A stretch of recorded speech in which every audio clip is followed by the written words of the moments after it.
Sir 26 अप्रैल को जो नाथड़व booth पर जो हुआ था उसके बारे में। लोकसभा चुनाव में विधानसभा क्षेत्र शेरगढ़ के भाग संख्या 10 बूथ नंबर 10 जो मेरा गांव नाथड़व है और मेरा खुद का ही बूथ है।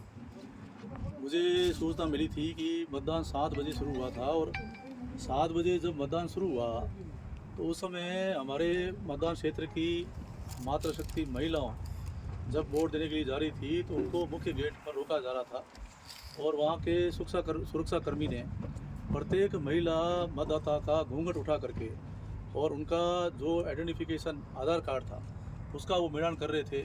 और वैसे आइडेंटिफिकेशन के लिए 16 पहचान पत्र होते हैं, लेकिन उनका हम 16 पहचान पत्र नहीं मानेंगे, केवल आधार कार्ड मानेंगे। तो जो आधार कार्ड नहीं लाए और दूसरे पहचान पत्र लाए उनको भी वापस भेजा, और जो आधार कार्ड लाए उनका महिलाओं का घूंघट ऊपर करके आधार कार्ड से मिलान कर रहे थे वो सुरक्षा कर्मी।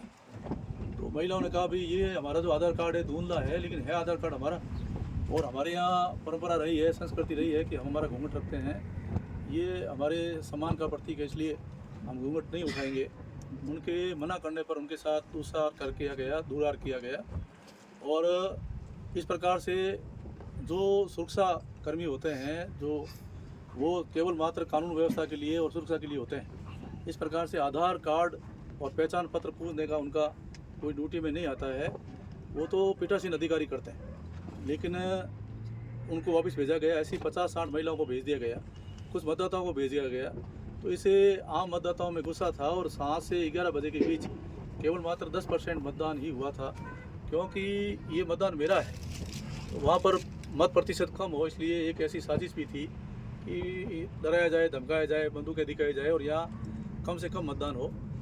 जब वो मतदाता गुस्से हो गए तो गुस्से में सारे मतदाताओं ने मतदान का बहिष्कार किया। बहिष्कार करने के बाद मेरे पास वहाँ के मतदाताओं का फ़ोन आया कि मतदान का बहिष्कार हो गया है। तो मैंने वहाँ उस अधिकारी, वहाँ के DYSP है, एडिल SP है, उनको फ़ोन किया। तो उन्होंने जाकर के उस सुरक्षाकर्मी को समझाया। अधिकारियों के समझाने के बाद भी वो सुरक्षाकर्मी नहीं माने और इसी प्रकार से घूंघट उठा करके उनके चेहरे देख रहे थे और उनके मुंह में से शराब की बदबू आ रही थी। जब मुझे समाचार मिले तो हमने भी ये कहा कि मुझे भी वोट देने आना है और बहिष्कार हो गया था। मैं चाहता था कि मतदान वापस शुरू हो, तो मैं मतदान क्षेत्र में गया और जाते ही मैंने जब मुख्य गेट पे गया तो वही सुरक्षाकर्मी मुझे मिले और मुझसे भी पूछा गया कि आपका प्रमाण पत्र दीजिए। तो मैंने मेरे विधायक का पहचान पत्र दिया तो उन्होंने माना नहीं कि आप अपना आधार कार्ड बताओ। तो मैंने कहा आधार कार्ड मेरे पास नहीं है, ये मेरे विधानसभा का जो पहचान पत्र है वही मेरे पास है। तो इस प्रकार से वो भड़क गए कि नहीं आप नहीं अंदर जा सकते। तो मुझे भी रोका। मैंने कहा भाई मैं जा सकता हूँ, और मैंने उनको थोड़ी नाराज़गी व्यक्त करते हुए कहा कि आप मेरे परिवार की महिलाएं हैं, मेरे मतदान क्षेत्र की महिलाएं हैं, इनके आप घूंघट उठा रहे हैं। आपको आइडेंटिफिकेशन देखने का, पहचान करने का अधिकार नहीं है, वो पीठासीन अधिकारी तय करेगा। लेकिन उन्होंने कहा नहीं, ये काम नहीं हो सकता, आप भी वापस आइए। तो मैंने कहा मेरे को वोट देने दीजिए। थोड़ी बहस हुई और बहस होती उन्होंने मेरे सामने बंदूक तान दी, और बंदूक तानी तो मैंने थोड़ी नाराज़गी जताई। बस इतना सा वाक़या था, इससे ज़्यादा कुछ नहीं था।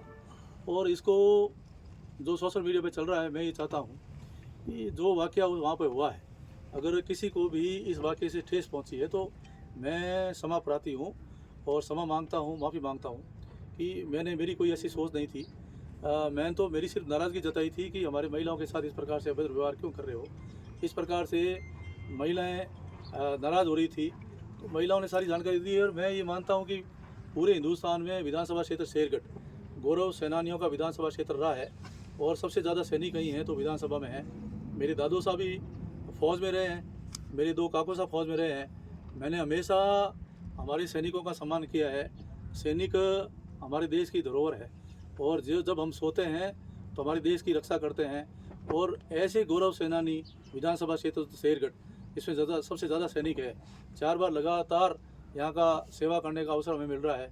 मेरा सौभाग्य है कि इस धरती की सेवा करने का सौभाग्य मुझे मिला है।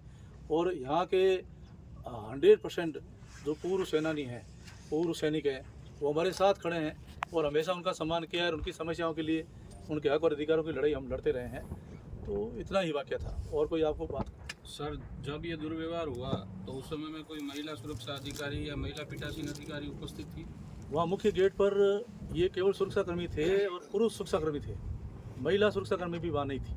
तो इसके संबंध में सर, जब प्रशासन को सूचना आपके द्वारा दी गई कि महिलाओं के साथ भी दुर्व्यवहार हो रहा है, तो प्रशासन ने कोई महिला सुरक्षा अधिकारी को तैनात किया उसके बाद सहूलियत के लिए?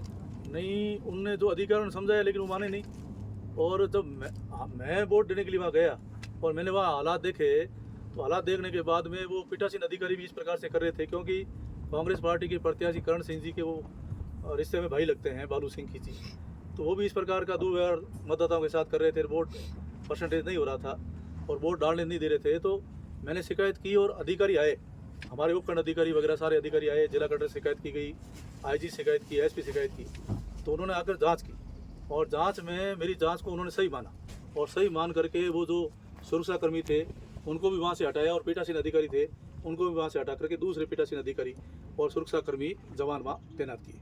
भविष्य में सर महिलाओं के साथ इस तरह का कोई दुर्व्यवहार नहीं हो, इसके लिए आप आगे क्या कदम बढ़ाएंगे? मैं तो हमेशा महिलाओं की सुरक्षा होनी चाहिए। आपको पता होगा कि जब विश्वविद्यालय का छात्र संघ अध्यक्ष था और फिजिकल कॉलेज जोधपुर में हमारी बहन बेटियों के साथ अत्याचार हुआ और उनके साथ घिनौना कृत्य किया गया था, तब भी हमने वहाँ 15 दिन आंदोलन करके और उस महाविद्यालय के प्रिंसिपल और दो और जो शारीरिक शिक्षक थे उनको सरकार से नौकरी से बर्खास्त कराया था और उनको न्याय दिलाया था। तो हमेशा हमारी बहन बेटियों का सम्मान हो और उनकी इज्जत आबरू का सम्मान हो, हम उनके उसके लिए हमेशा संघर्ष करते रहे हैं और उनके पैरोकारी करते रहे हैं, उनके हक और अधिकार की लड़ाई लड़ते रहे। इसमें सर दो